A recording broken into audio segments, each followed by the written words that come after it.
Level 2 paper held on February 2016. Okay, and we are going to discuss the pedagogical question that 15 questions.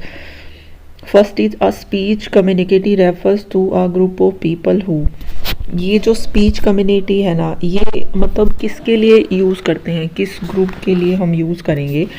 तो speech community हम use करेंगे उन लोगों के लिए जो क्या करते हैं, जो शेयर कम्युनिकेटिव मेंबरशिप और लिंग्विस्टिक कम्युनिकेशन, जहाँ पे क्या होते हैं जो कम्युनिकेटिव मतलब जहाँ पे लोग क्या करेंगे, इंटरेक्शन करेंगे एक दूसरे के साथ। ठीक है, तो option fourth is right here. Next है एक्टिवेटिंग लर्नर स्कीमा मीन्स, अगर हमें लर्नर को एक्टिवेट करना है, ठीक है, एक्टिवेट इन द सेंस कि उसको तैयार करना है कि पढ़ने के लिए, सीखने के लिए, तो हम इसको इनमें से कौन सा ऑप्शन यूज़ करेंगे। First is dealing with learner having learning difficulty, कि हम उनके जो वो डिफ़िकल्टी फेस कर रहे हैं उसको उससे डील करेंगे। Showing a picture of asking learner to write a story, कि उनको पिक्चर शो करेंगे और कहेंगे कि इसके ऊपर स्टोरी लिखो। ठीक है, making a link between the topic and learner background knowledge and experience, की जो लिंक बनाएंगे जो लर्नर की जो प्रीवियस नॉलेज है उसके साथ करंट नॉलेज को हम क्या करेंगे, जोड़ के उनको टीच करेंगे या सिखाएंगे। Making a link between the text book and the structure pattern and grammatical items, या फिर हम लिंक बनाएंगे टेक्स्ट बुक और ग्रामेटिकल आइटम्स हैं उनके बीच में। इसमें से सबसे अच्छा ऑप्शन हमें चूज़ करना है जो है थर्ड। कभी भी अगर बीएड में भी टीपी लगी होगी या फाइल्स बनाई होगी तो उसमें भी हमेशा यही बताया जाता है कि जब भी लेसन शुरू करना है, always ask some question that is related to their previous knowledge. ठीक है, तो ऑप्शन थर्ड यहाँ पे राइट हो जाएगा कि जो भी हम उनको सिखाएंगे, एक्टिव कैसे करेंगे, उनको क्या करेंगे, क्वेश्चन पूछेंगे। ठीक है, लिंक बनाएंगे प्रीवियस नॉलेज का और जो करंट नॉलेज है उसके ऊपर, तो इसलिए हमारा यहाँ पे ऑप्शन हो जाएगा थर्ड राइट। नेक्स्ट है as per Noam Chomsky theory the role of language acquisition device, की जो लैंग्वेज एक्विजिशन डिवाइस है इसका रोल क्या होता है नोम चॉम्स्की की थ्योरी के अकॉर्डिंग, कि learner learn language in formal school, की लैंग्वेज को फॉर्मल स्कूल्स में लर्न करना। Imitate the language of adult, की जो अडल्ट बोलते हैं वैसे इमिटेट करना, इमिटेट मतलब कॉपी। जनरेट ग्रामर रूल, की ग्रामर रूल को जनरेट करना, या मेमोराइज ग्रामर रूल्स, की याद करना ग्रामर रूल्स को। देखो रोट मेमोरी और ये मेमोराइजेशन ये ऑप्शन होता ही नहीं है। ठीक है, अब जो नोम चॉम्स्की का बताना है, अगर नॉर्मल अगर लैंग्वेज सीख रहा होता तो हम इसमें से मान लो हम इसके साथ भी जा सकते थे। ठीक है, सेकंड ऑप्शन के साथ इमिटेट करना। ठीक है, क्योंकि ऐसे ही सीखते हैं बच्चे। पर जो नोम चॉम्स्की है ना, लैंग्वेज एक्विजिशन डिवाइस, वो क्या कहता है कि बच्चा क्या करे, ग्रामर के रूल क्या करे, जनरेट करे, मतलब उत्पन्न करे, पैदा करे, बनाए। ठीक है, अगर यहाँ पे इसकी ये नोम चॉम्स्की ना होता, ये क्वेश्चन आया हुआ है 23 या 22 वाले ईयर में आया हुआ है, कहीं वीडियो में मैंने बनाया था, मुझे एग्जैक्ट याद नहीं है कि कौन सा ईयर है, पर ये क्वेश्चन आया हुआ है। पर क्वेश्चन इसमें था क्या, नोम चॉम्स्की नहीं दिया गया था, ये बोला गया था कि जो कंस्ट्रक्टिविस्ट थ्योरी है ना, वो इनमें से क्या चाहती है, वो चाहती है कि बच्चा क्या करे, रूल्स जनरेट करे। ठीक है, कंस्ट्रक्ट करे रूल, कंस्ट्रक्टिविस्ट थ्योरी होता तो तब भी हम थर्ड ऑप्शन के साथ जाते हैं, ये चीज़ याद रख लेना। ठीक है, और अगर नोम चॉम्स्की का जो लैंग्वेज एक्विजिशन डिवाइस है वो भी यही बोलता है कि जनरेट करे बच्चा। नेक्स्ट है prediction in terms of reading refers to. अब देखो प्रेडिक्शन क्या होता है, कि भविष्यवाणी करना, कि बताना कि आगे क्या होने वाला है। ये कह रहा है कि प्रीव्यू करना, कि पीछे की चीज़ें देखना नहीं। Using prior knowledge of the subject and the ideas in the text as clue to the meaning of the unknown word, कि जो प्रायर नॉलेज है ना, प्रायर मतलब जो पिछली नॉलेज है ऑफ द सब्जेक्ट की, और जो आइडिया है टेक्स्ट में दिया गया है, दोनों को क्या करो, क्लू बना के क्या बनाओ, जो अननोन वर्ड्स हैं उनका मीनिंग निकाल लो, ये मतलब हुआ। ठीक है, नेक्स्ट भी देख लेते हैं। Using knowledge of the subject matter for गेसिंग द कंटेंट एंड वोकैबुलरी, की जो सब्जेक्ट मैटर हमें दिया गया है उसके आधार पे हम क्या करें, जो वो है ना वोकैबुलरी और जो कंटेंट है उसको क्या करें हम गेस कर पाएँ। ठीक है, ये ऑप्शन ठीक है। पैराफ्रेज करना मतलब समरी निकालना, कि कोई भी चीज़ है उसका समरी निकालना पैराफ्रेजिंग कहते हैं उसको। इसमें से सबसे सही ऑप्शन थर्ड हो जाएगा कि प्रोडिक्शन क्या करना, कि आगे क्या होने वाला है उस चीज़ के बारे में बताना। और बताएंगे हम कैसे, using the knowledge of subject. जो अभी जो सब्जेक्ट की हमें नॉलेज हमें पता चल रही है उसके अकॉर्डिंग क्या करना, बताना। ठीक है, तो third option is right here. Next है diphthong. Diphthongs are also known as, जो डिप्थोंग्स हैं उनको क्या बोला जाता है, तो उनका दूसरा नेम होता है ग्लाइड वोवल्स। देखो कुछ फैक्चुअल क्वेश्चन होते हैं, जैसे वकैब होती है उसको जैसे होती है उसको वैसे ही लर्न करना पड़ता है, तो कुछ क्वेश्चन भी ऐसे हैं वैसे के वैसे ही लर्न करने पड़ते हैं। डिप्थोंग्स को क्या बोला जाता है, ग्लाइड वोवल्स बोला जाता है। अब ये जो है ना, ये क्वेश्चन आया हुआ है आगे अभी 22 और 23 वाले में, किसी एक में आया हुआ है, तो उसमें क्या था और इसमें क्या है मैं तुम्हें डिफरेंस बताती हूँ। पहले ये वाला देखते हैं। Yasmin an English language teacher, कि यास्मीन एक इंग्लिश लैंग्वेज की टीचर है, gave her student group work to explore an area, कि उसने क्या किया, टीचर ने अपने बच्चों को एक वर्क दे दिया कि एक्सप्लोर करो एक area, and ask them to find important notice, और उनको क्या बोला कि इम्पोर्टेंट नोटिस फाइंड करो, and names of the places, places के नेम फाइंड करो, स्ट्रीट्स के, और to document them to write a report, और उनको इकट्ठा करके एज अ डॉक्यूमेंट और क्या बनाओ, एक रिपोर्ट राइट करो। इस एक्टिविटी को हम क्या बोलेंगे, तो this activity known as project work. देखो अभी ये इसका आंसर है यहाँ पे प्रोजेक्ट वर्क। इसने टीचर ने क्या दिया है, बच्चे को प्रोजेक्ट वर्क दिया है।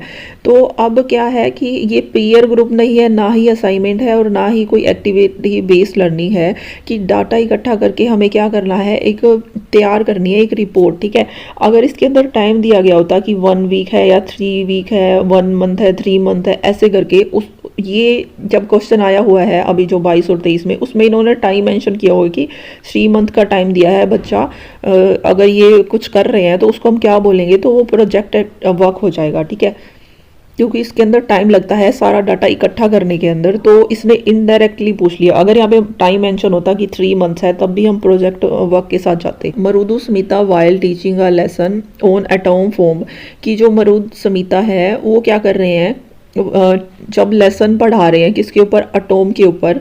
ठीक है, साइंस का लेसन हुआ, फ्रॉम द साइंस की टेक्स्ट बुक, इसकी टेक्स्ट बुक से, gave her student activity based on the theme, और एक्टिविटी दे दी। ठीक है, उसके ऊपर जो इसकी थीम है एटॉम की उसके ऊपर।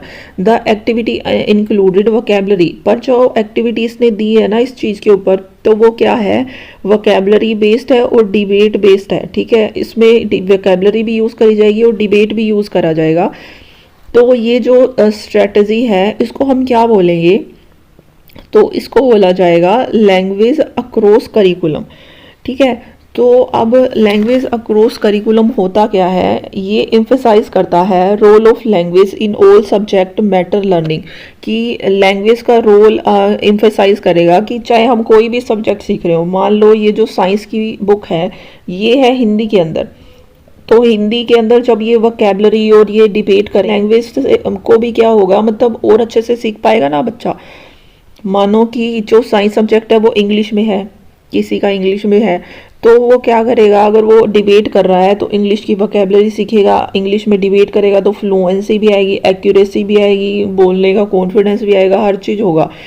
कि जो एक सब्जेक्ट के थ्रू क्या करना, लैंग्वेज को मतलब सिखाना, मतलब वो भी एम्फेसाइज हो रही है, वो भी अफेक्ट हो रही है इन अच्छे वे में, तो वो क्या हो जाएगा हमारा यहाँ पे answer, language across curriculum. Third option right हो जाएगा। ठीक है, next question is while listening to a speech in English, कि हम क्या कर रहे हैं, स्पीच सुन रहे हैं इंग्लिश के अंदर। Sometime we listen to basic unit of a sound, कभी कभी हम क्या सुनते हैं, सब साउंड सुनेंगे, साउंड के बाद हम सिलेबल सुनेंगे, उसके बाद हमें वर्ड पता चलेगा, देन उसके बाद हम सेंटेंस बनाएंगे कि अच्छा ऐसे सेंटेंस होता है, फिर हम क्या बना रहे हैं, पैराग्राफ की तरफ जा रहे हैं। तो to decode the meaning, meaning decode करने के लिए जो स्पीच बोली गई है उसका कंप्लीट मीनिंग बताने के लिए, this mental process can be describe as, ये जो मेंटल प्रोसेस है इसको क्या बोलते हैं, तो इसको बोला जाएगा bottom up approach. Bottom up क्यों बोल रहे हैं, कि पहले बच्चे ने क्या सीखा, साउंड सीखी, सबसे पहले साउंड ही होती है सबसे छोटी यूनिट, फिर उसने सिलेबल बनाने सीख लिए छोटे छोटे, फिर उसने वर्ड बनाने सीख लिए, ठीक है। फिर उसके बाद उसने क्या सीखा, एक सेंटेंस कैसे बनेगा सब वर्ड्स को मिला के, ठीक है। फिर बहुत सारे सेंटेंस मिलके क्या बनाएंगे, एक पैराग्राफ बनाएंगे, ठीक है। और फिर एक मीनिंग निकल जाएगा हर चीज़ का। तो ऐसे करके मतलब एक स्टोरी फ्रेम हो जाएगी, मीनिंग तो सेंटेंस का भी निकल जाएगा पर पैराग्राफ बनेंगे तो एक स्टोरी बन जाएगा वो एक चीज़, ठीक है। इसको बोलेंगे हम बॉटम अप्रोच बोलेंगे, कि पहले साउंड आई, फिर सिलेबल आया, फिर वर्ड आया, फिर सेंटेंस आया एंड फिर पैराग्राफ। मतलब हम छोटी चीज़ से बड़े की तरफ जा रहे हैं, तो वो क्या हो गया, नीचे से ऊपर की तरफ जा रहे हैं, तो ये हो गया बॉटम अप अप्रोच। ओके, अब एक चीज़ याद रखना ना, टॉप डाउन अप्रोच क्या होगा, मान लो उल्टा दिया होता, पहले दे देते पैराग्राफ, पहले बच्चे ने पैराग्राफ पढ़ा, फिर पैराग्राफ से उसने सेंटेंस तोड़े, फिर सेंटेंस से वर्ड तोड़े, फिर सिलेबल तोड़े, फिर साउंड तोड़ी, मतलब हम अब ऊपर से नीचे आ रहे हैं, तो ये हो जाएगा टॉप डाउन अप्रोच। ये चीज़ याद रख लेना, जब हम नीचे से ऊपर जा रहे हैं तो वो हो जाएगा बॉटम अप्रोच, और ऊपर से नीचे आ रहे हैं तो टॉप डाउन अप्रोच। अब एक चीज़ याद रख लेना कि साउंड क्या है, सबसे छोटी यूनिट है, तो यहाँ पे सबसे पहले साउंड की बात हो रही है, तो हम मतलब नीचे से ऊपर जाएंगे। तो ऑप्शन यहाँ पे कौन सा सही हो जाएगा, थर्ड। इंटरेक्टिव मॉडल तो हम जिसमें बातचीत कर रहे होते हैं, पर इसमें तो बात करने की तो कोई बात ही नहीं हुई कि बच्चा कन्वर्सेशन कर रहा है, ये वाली बात नहीं हुई, तो ये ऑप्शन है ही नहीं सही। नेक्स्ट है in free writing a learner is engage in, की फ्री राइटिंग है, जो लर्नर है वो किस में एंगेज होगा, मतलब फ्रीली वो लिख रहा है या एक्सप्रेस कर रहा है, मतलब कोई बाउंडेशन नहीं है। तो बच्चा क्या कर रहा है, listing out the things he has just memorise, की लिस्ट बनाना बच्चे ने जो अभी याद किया है उन चीज़ों की। Writing with specific relation to spelling and grammar, की स्पेलिंग और ग्रामर के बेस पे कुछ राइटिंग करना, writing sentence without applying her और हिज माइंड, कि बिना सोचे समझे ही राइटिंग करना शुरू कर देना। Expressing idea without giving much attention to spelling and grammar. तो सबसे हमारा अप्रोप्रिएट आंसर होगा फोर्थ, कि फ्री राइटिंग में बच्चे को क्या है, कोई भी चीज़ की बाउंडेशन नहीं है, ना ही स्पेलिंग की, ना ही ग्रामर की, ना ही वर्ड लिमिट की, ठीक है। तो वो क्या है, फ्रीली लिख पा रहा है, तो option fourth is right here, ठीक है। And expressing his her own ideas, और खुद के आइडियाज़ भी क्या हो रहे हैं, एक्सप्रेस कर रहा है, तो ये हो जाएगा फ्री राइटिंग। अब सुशीला, इसके अंदर एक क्वेश्चन और भी आएगा कि जो बाउंड है, मतलब इंस्ट्रक्टेड जो एक्टिविटी है वो कैसे होगी, ये जो अभी इस क्वेश्चन किया है इसके ऊपर। नेक्स्ट है Sushila discuss a short story in the classroom, कि सुशीला ने शॉर्ट स्टोरी डिस्कस किया क्लासरूम में, and ask a student to write an article for a newspaper on the theme of the story. और आर्टिकल डिस्कस करने के बाद, story discuss करने के बाद टीचर ने क्या बोला स्टूडेंट को, कि आर्टिकल लिखो फॉर अ न्यूज़पेपर, किसके लिए, न्यूज़पेपर के लिए, on the theme of the story, की जो ये स्टोरी सुनाई गई थी उसकी थीम पे एक आर्टिकल लिखना है। तो इस जो राइटिंग है उसको क्या बोलेंगे, ये हो जाएगी एक्स्ट्रापोलेटिव राइटिंग। ये जो क्वेश्चन है ना एक्स्ट्रापोलेटिव वाला, ये अब तीसरी बार आया हुआ है, मतलब अब आया हुआ है 2016 वाले में, इससे पहले 23 वाले में भी आया हुआ है और 22 वाले में भी आया हुआ है। तो ये एक्स्ट्रापोलेटिव राइटिंग होती है, जिसमें जो बच्चा है ना वो क्या करेगा, गैस करेगा, हाइपोथेसिस करेगा, जो इन्फॉर्मेशन उसको दी गई है उसके बेस पे, ठीक है। और क्या करेगा, ऑब्जर्व करके एक अपना जो व्यू है उसके ऊपर देगा, ठीक है। तो ये इस, और जो पहले क्वेश्चन आए हुए हैं ना इससे पहले, वो था कि एक स्टोरी सुनाई गई है टीचर में, मान लो तुम एक पापा के बच्चे हो, तो उसके ऊपर तुमने उसके व्यू लिखने हैं बच्चे के, तो वो क्या हो जाएगा, वो भी एक्स्ट्रापोलेटिव राइटिंग हो जाएगा। ये क्वेश्चन आया हुआ है, देख लेना तुम, अगर तुमने प्रीवियस वीडियोस देखी होंगी तो तुम्हें याद होगा। अब है question tag is also known as, question tag है उसको हम क्या बोलते हैं, मैं तुम्हें आंसर बताती हूँ, कि टेल क्वेश्चन। अब क्वेश्चन टैग होता क्या है वो देख लो, जैसे मैंने लिखा ही इज राइटिंग, ठीक है, उसके बाद मैंने लिख दिया isn't he and question mark. अब देखो ये जो सारा है ना ये पूरा सेंटेंस है, पर ये जो पीछे का जो मैंने फिर से क्वेश्चन पूछा ना इजंट ही, तो ये हो जाएगा हमारा क्वेश्चन टैग, जिसका दूसरा नाम भी क्या है, टेल क्वेश्चन। ठीक है। ये जो क्वेश्चन है ना, ये आगे जो सितंबर वाला पेपर, अभी तो हम फरवरी वाला कर रहे हैं, जो सितंबर 2016 वाला करेंगे ना, उसके अंदर भी क्वेश्चन आया होगा, पर थोड़ा सा चेंज है, सेम क्वेश्चन है। तो पहले ये देखते हैं कि क्वेश्चन टैग क्या हो जाएगा। टेल क्वेश्चन होएगा, मतलब टेल क्या होता है, पूंछ। पूंछ में क्या किया गया है, क्वेश्चन पूछा गया है, तो ऐसे ही था ना, ही इज राइटिंग, ठीक है। तो क्वेश्चन क्या था, इजंट ही, पूंछ पे हुआ ना, समझ गए तुम, लास्ट में हुआ मतलब। नेक्स्ट है mind mapping helps the student to. जो माइंड मैपिंग है वो कैसे हेल्प करता है बच्चे को, पैसिवली हेल्प करेगा नहीं, मेमोराइज करने के लिए नहीं, use literary devices more effectively in, नहीं, लिटरेरी डिवाइसेस का इसमें कोई रोल नहीं होता।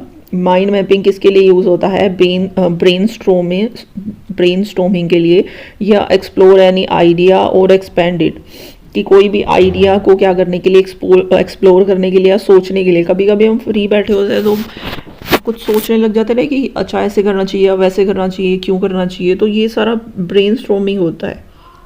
यहाँ पे फोर्थ ऑप्शन सही हो जाएगा। माइंड मैपिंग किसका पार्ट है, brain storming, explore any idea और एक्सपेंड इट। नेक्स्ट है grammatical structure can be practised in a control manner. देखो जो ग्रामर स्ट्रक्चर है ना, उसको हम कंट्रोल मैनर में कैसे लिखेंगे। देखो अभी यहाँ पे फ्री राइटिंग की बात हो रही थी। देखो फ्री राइटिंग में क्या है, बच्चा फ्रीली लिखेगा, उसको कोई दिक्कत नहीं है, ठीक है, एक्सप्रेस करेगा विदाउट स्पेलिंग के लिए, ठीक है। यहाँ पे अब grammatical structure can B practise in control manner, कि अब बच्चे को कंट्रोल मैनर में कुछ सिखाना है, मतलब अब फाउंडेशन है, इंस्ट्रक्शन देगी है कि ऐसे करो, तो इसमें से हम किसको यूज़ करेंगे। तो सबसे हमारा जो सही ऑप्शन है ना, मैं तुम्हें बताती हूँ, explaining the use of the particular structure, की एक्सप्लेन कराना ही, एक्सप्लेनिंग नहीं आएगी इसमें, वो बाउंड है, ठीक है, मतलब ज़्यादा एक्सप्रेस नहीं होंगे। जब भी कंट्रोल आ जाएगा तो मतलब है कि जो एक्सप्रेस करने का जो उनको फ्रीडम है ना, वो यहाँ पे नहीं मिलेगा। और correcting wrong sentence written by the learner, की जो क्या करना, जो रॉन्ग सेंटेंस है उनको फिर से सही करना नहीं, ये तो फिर टीचर का काम हुआ, स्टूडेंट का नहीं हुआ, तो ये ऑप्शन तो वैसे ही गलत हो गया। डूइंग कॉम्पोजिशन एक्सरसाइज, की कॉम्पोजिशन एक्सरसाइज करना, ये भी नहीं है। तो सबसे सही ऑप्शन है गैप फिलिंग करना ग्रामर एक्सरसाइज की, क्योंकि यहाँ पे ग्रामर की ही बात हो रही है। और एक चीज़ यहाँ पे, अगर येस नो या ट्रू फॉल्स वाले भी क्वेश्चन होते तो भी वो इसी का ही पार्ट होते, कंट्रोल्ड मैनर का, ठीक है। तो सेकंड ऑप्शन यहाँ पे सही है। नेक्स्ट है इंटरेक्टिव लिसनिंग मीन्स लिसनिंग। जो इंटरेक्टिव लिसनिंग है वो क्या होगा, इंटरेक्टिव में क्या होगा, हम क्या करेंगे, बात करेंगे, सुनेंगे कि क्या सामने वाला क्या कह रहा है, उसके बेसिस पे हम जवाब देंगे उसको। फर्स्ट है carefully to what is said and responding की, मतलब केयरफुली लिसनिंग होगा यहाँ पे, कि केयरफुल रहना, ठीक है, कि क्या कहा गया है और उसके अकॉर्डिंग क्या करना, रिस्पोंड देना, रिप्लाई करना, ठीक है, ये लिसनिंग के अंदर आता है। Curiously to what is said, कि क्यूरियस रहना कि क्या कहा गया है, नहीं, इंटरेक्शन के अंदर नॉर्मल कन्वर्सेशन चीज़ें होती हैं। Carefully for what stress and intonation, मतलब जो इंटोनेशन है कि कब पिच ऊपर लेके जानी है, कब नीचे लेके जानी है, या किस वर्ड पे कितना स्ट्रेस देना है, ये चीज़ें आएंगी, नहीं ये नहीं आएंगी। जज the speakers mood and tone, की जो स्पीकर है उसके, जो स्पीकर है मतलब जो बोलने वाला है, उसका मूड और उसकी जो टोन है, मतलब किस भाव से वो बोल रहा है, कि गुस्से में बोल रहा है, प्यार से बोल रहा है, उस बात को जज करना नहीं। सबसे सही होगा इंटरेक्टिव में, क्योंकि हम बात ही किसकी कर रहे हैं, कन्वर्सेशन की। और कन्वर्सेशन कब होगा, जब हम क्या करेंगे, सुनेंगे और उसके बाद क्या करेंगे, हम रिस्पोंड करेंगे, इसलिए हम फर्स्ट ऑप्शन के साथ जाएंगे, इन तीनों के साथ नहीं। Next is continuous and comprehensive evaluation of learner. जो कॉन्टीन्यूस और कॉम्प्रीहेंसिव इवेल्युएशन है वो किसके अंदर आएगा, इन चार ऑप्शन के अंदर से, तो ये ऑप्शन हो जाएगा पीरियोडिक असेसमेंट ऑफ लर्निंग, ठीक है।